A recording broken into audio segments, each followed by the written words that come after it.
Now, you can all sit down again if you weren't sitting down already. And I just wanted to say a few more words about our readings today. Our reading, as you heard from the gospel, I'm sure the children can tell you the gospel is from John's gospel.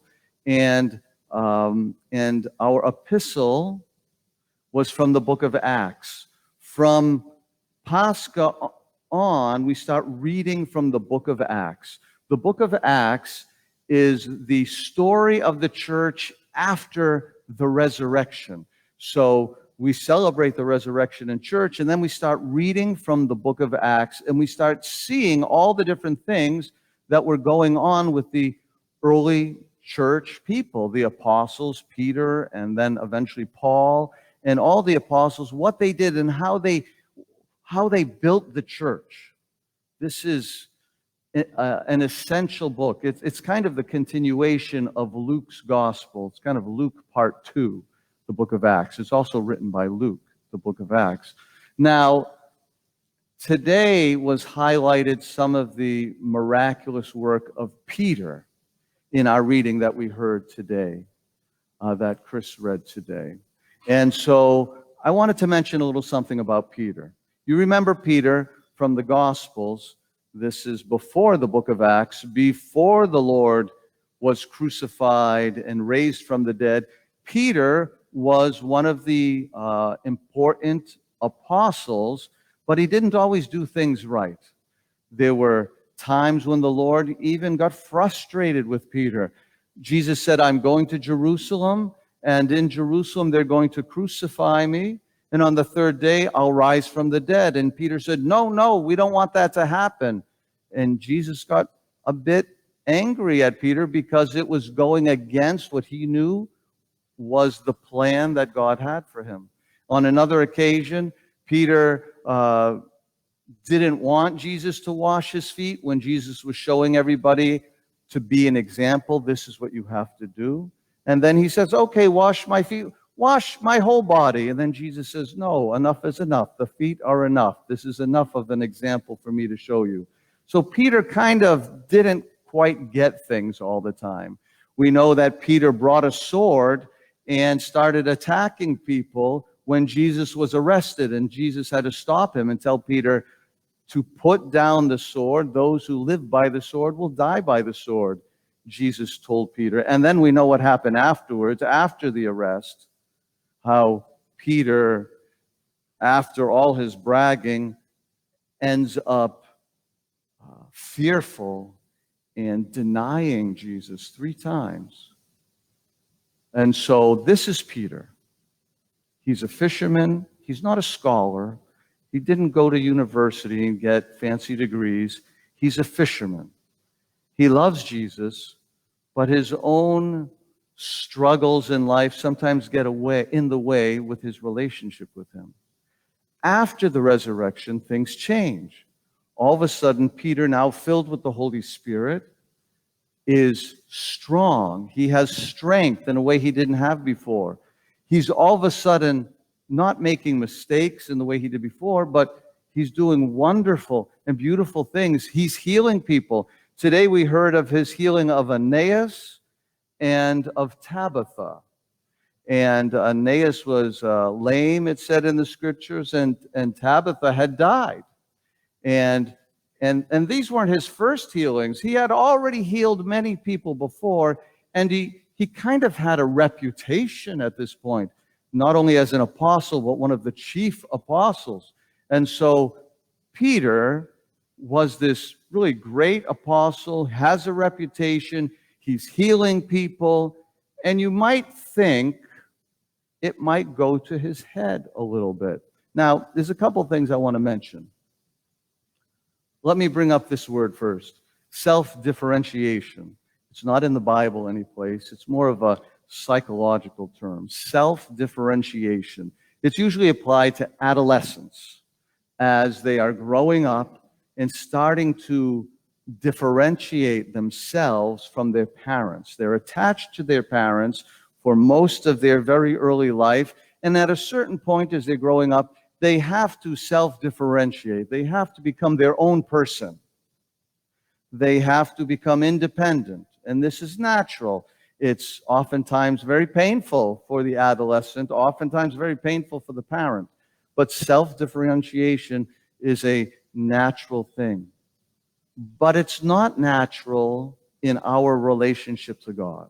There is no time that we self-differentiate from God. We don't say, I'm doing pretty well now. I don't need God. I don't need His strength. I can go on my own strength. I can be separate from God.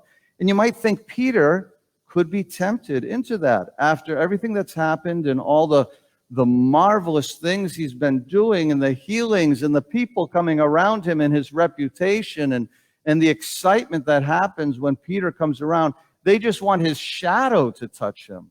And so Peter could get a big head with all of this and say, hey, I'm doing pretty well. I don't need anybody anymore. And the other thing I wanted to mention, a temptation or a possible difficulty, challenge that Peter faces is the idea of distraction, even good distractions. When he goes into the house where Tabitha is, he had the purpose of going there to heal her, to raise her. He goes there, and the people start coming in and talking to Peter, distracting him in a way, and showing him all the beautiful things that Tabitha had made when she was living. Now, they were very upset, and they loved this little Tabitha so much, and maybe they didn't imagine that Peter could raise her from the dead, but they start bringing different things in. Look at this, she made this. Maybe she made a Mother's Day card, I don't know. But they were showing all sorts of different things that she had made. This isn't a bad thing. These are good things, but they're also good things that could distract Peter from his purpose. And his purpose was to heal this girl. And so Peter, the scriptures tell us today, after all the people are telling him and showing him these different things, Peter, it says, sends them all out. Leave the room. Everybody leave the room. I mean, he could have stayed there and listened. I'm sure they would have gone on and on. Leave the room, he says. And then the scriptures say that he knelt down and he started praying. This Peter, whose head could have been so big, who could have separated himself from Christ in his mind, perhaps, thinking he doesn't need it, who could have been distracted from these good things, sends them all out. He remembers that he is attached to Christ. His attachment is so firm to Christ, he sends everyone out. He kneels and he prays. Sometimes, I think even for us, and it might even be for good things, we get distracted. We get distracted and we forget to pray.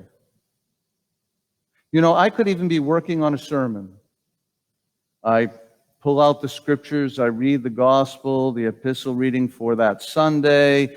Maybe I take out a few other books, secondary sources that I might use to help me develop the sermon that I want to present. And I can go through a lot of effort. And it's happened at times that I've even forgotten to pray before I began. Imagine that. Before a priest should prepare his sermon, the first thing he should do is say, Lord, help me. Let the words that I speak be your words. But how often do we do something similar?